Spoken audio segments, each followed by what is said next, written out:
ಬೆಳಕು news one Kannada ಸುದ್ದಿವಾಹಿನಿ, ಇದು ಸತ್ಯ ಸುದ್ದಿಗಳ ಹೂರಣ.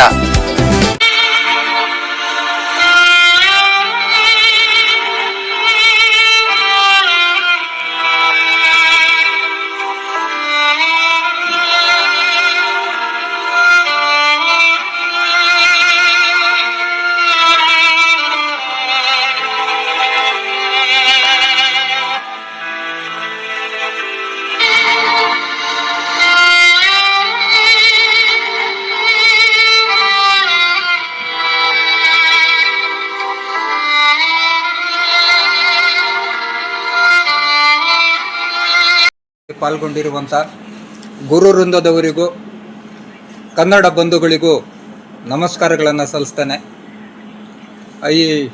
ಸಾಮಾನ್ಯವಾಗಿ ನಾನು ಇತ್ತೀಚಿನ ದಿನಗಳಲ್ಲಿ ಭಾಗವಹಿಸಿದಂಥ ಅನೇಕ ಕಾರ್ಯಕ್ರಮಗಳು ಸಂತಸದ ಮತ್ತು ಆನಂದದಾಯಕ ಕಾರ್ಯಕ್ರಮಗಳಲ್ಲಿ ನಾನು ಭಾಗವಹಿಸಿದ್ದೆ. ಆದರೆ ಈ ದಿನ ನೋವಿನ ದುಃಖಭರಿತ ಕಾರ್ಯಕ್ರಮದಲ್ಲಿ ಭಾಗವಹಿಸುವಂಥ ಸನ್ನಿವೇಶ ಬಂದಿರೋದಕ್ಕೆ ದುಃಖತಪ್ತನಾಗಿ ವಿಷಾದವನ್ನು ಕೂಡ ವ್ಯಕ್ತಪಡಿಸಿದ್ದೇನೆ.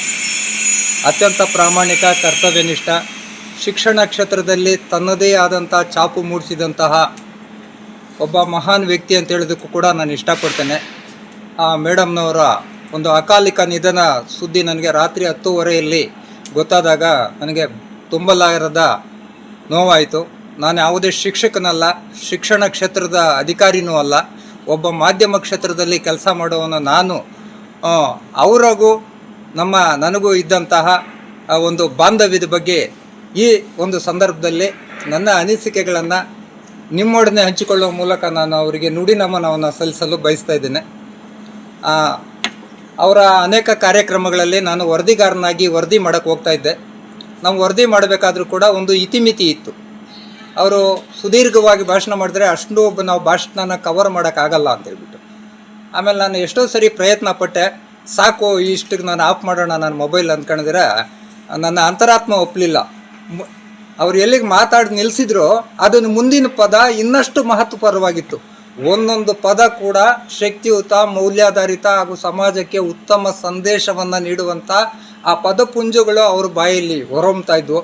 ನಾನು ಅದನ್ನೇನನ್ನ ಕಟ್ ಮಾಡಿದ್ರೆ ನನ್ನ ವೃತ್ತಿಗೆ ನಾನು ದ್ರೋಹ ಮಾಡ್ದಂಗೆ ಅನ್ನೋ ಒಂದು ಭಾವನೆ ನನ್ನಲ್ಲಿ ಮೂಡ್ತಾ ಇತ್ತು. ಅವರ ಒಂದು ವಾಕ್ಚಾತುರ್ಯ. ಮತ್ತೊಂದು ಅಂತ ಹೇಳಬೇಕಾದ್ರೆ ಅವರು ಯಾವ ಕಾರ್ಯಕ್ರಮದಲ್ಲಿ ಭಾಗವಹಿಸ್ತಾ ಇದ್ರೋ ಆ ಕಾರ್ಯಕ್ರಮಕ್ಕೆ ಪೂರಕವಾಗಿ ಮಾತಾಡ್ತಾ ಇದ್ರು ಹೊರತು ವ್ಯಾಪ್ತಿ ಅಥವಾ ವೃತ್ತಿ ಬಿಟ್ಟು ಇದು ಅವರಲ್ಲಿ ನಾನು ಕಂಡಂತಹ ಒಂದು ವಿಶೇಷತೆ ಆಗಿತ್ತು.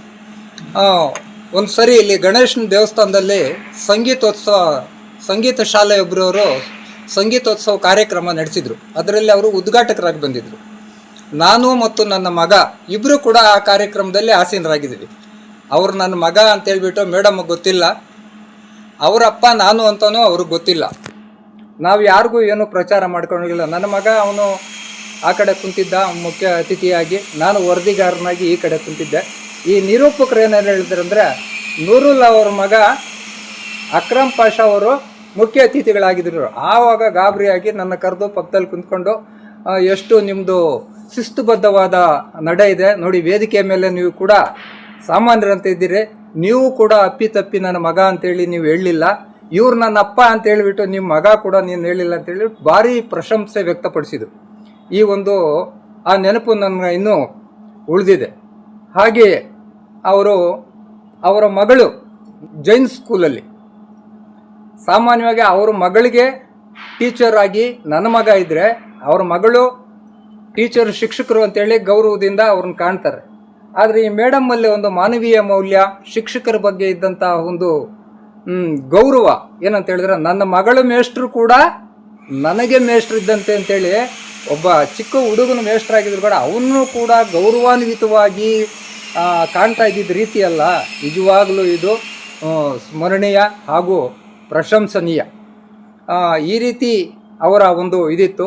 ಆಮೇಲೆ ನಮ್ಮ ತಾಲೂಕಿನಲ್ಲಿ ನಡೆದಂತಹ ಒಂದು ಪ್ರತಿಷ್ಠಿತ ಶಾಲೆಯ ಕಾರ್ಯಕ್ರಮದಲ್ಲಿ ಅವರು ಭಾಗವಹಿಸಿದಾಗ ಅವರ ಪಕ್ಕದಲ್ಲಿದ್ದಂತಹ ಮತ್ತೊಬ್ಬ ಗಣ್ಯ ವ್ಯಕ್ತಿಗೆ ಹೇಳಿದ್ರಂತೆ, ನೋಡ್ರಿ ನೂರುಲ್ಲಾ ಅವರು ಮಾದರಿ ಪತ್ರಕರ್ತರು ಅಂತ, ವಸ್ತುನಿಷ್ಠ ಸುದ್ದಿ ಮಾಡ್ತಾರೆ, ಸಮಾಜಮುಖಿ ಸುದ್ದಿ ಮಾಡ್ತಾರೆ, ಎಲ್ಲಿ ಕೂಡ ಅವ್ರ ಸಮಾಜದಲ್ಲಿ ಆ ರೀತಿ ಕಳಂಕರಹಿತವಾಗಿ ಅವ್ರ ವೃತ್ತಿಗೆ ಇದು ಮಾಡಿಲ್ಲ ಅಂತ ಹೇಳ್ಬಿಟ್ಟು ಅದು ನಾನು ಕೇಳಿಸ್ಕೊಂಡಿಲ್ಲ. ಅವ್ರ ಜೊತೆಯಲ್ಲಿ ಮುಖ್ಯ ಅತಿಥಿಯಾಗಿ ಭಾಗವಹಿಸಿದ್ದಂಥ ಒಬ್ಬ ವ್ಯಕ್ತಿ ನನಗೆ ಫೋನ್ ಮಾಡಿ ಹೇಳಿದ್ರು, ಸರ್ ನಿಮಗೆ BO ಮೇಡಮ್ಮು ತುಂಬ ಪ್ರಶಂಸೆ ವ್ಯಕ್ತ ಮಾಡ್ತಿದ್ರು ಅಂತ.